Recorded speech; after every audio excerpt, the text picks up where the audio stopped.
As we continue to mark Women's History Month, we take you to Lower Manhattan, where since the late 1800s, many Italian immigrants came here, establishing the neighborhood known as Little Italy. And for decades, all the restaurants were run by men, but that eventually changed. CBS 2's Lisa Rozner introduces us to the first woman to go against the grain.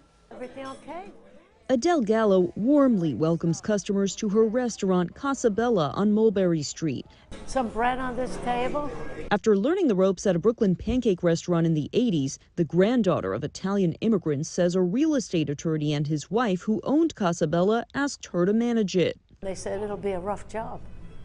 And I said, I'll do it. And I had the confidence.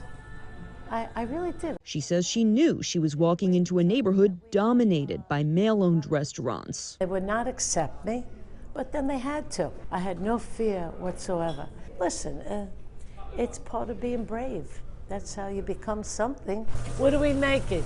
In 2001, she officially became the owner. Well, I faced the kitchen, which is the biggest challenge in a restaurant. They wouldn't take orders from me because I was a female. She says she fired and replaced those who wouldn't listen, including the chef. That's her in the white on New Year's Eve in the 90s with some of her new staff. I put a lot of females in here too. And she says she makes it a point to hire and mentor other women, some of who are now in managerial positions. Janie still works here.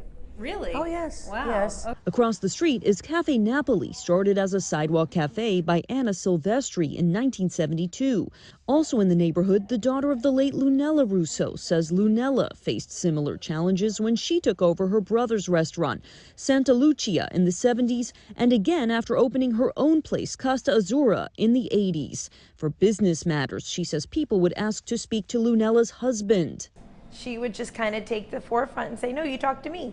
I'm doing everything. She literally, I think she went up to maybe 4th or 5th grade in school, but had this business savvy. Truly a strong, strong woman in a time where women weren't considered so strong, and she made it happen. Rosanna Russo now runs Lunella's, which her mother opened a month before September 11th. Her parents immigrated from Italy to NYC in the 60s and died in 2019 and 2020.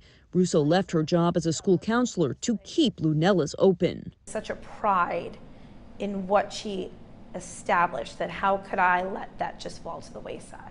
I could not be prouder, and I think that every ounce of strength that I have comes from her. Russo says she recently became the first female president of the Little Italy Merchants Association, hoping to bring the neighborhood back to its enclave roots and give visitors the opportunity to experience Italian arts and culture. In addition to delicious food, proudly served up by strong women. In Little Italy, Lisa Rozner, CBS 2 News. And Russo says she recently became the first female president of the Little Italy Merchants Association. She's hoping, she says, to bring more Italian arts and culture to the neighborhood.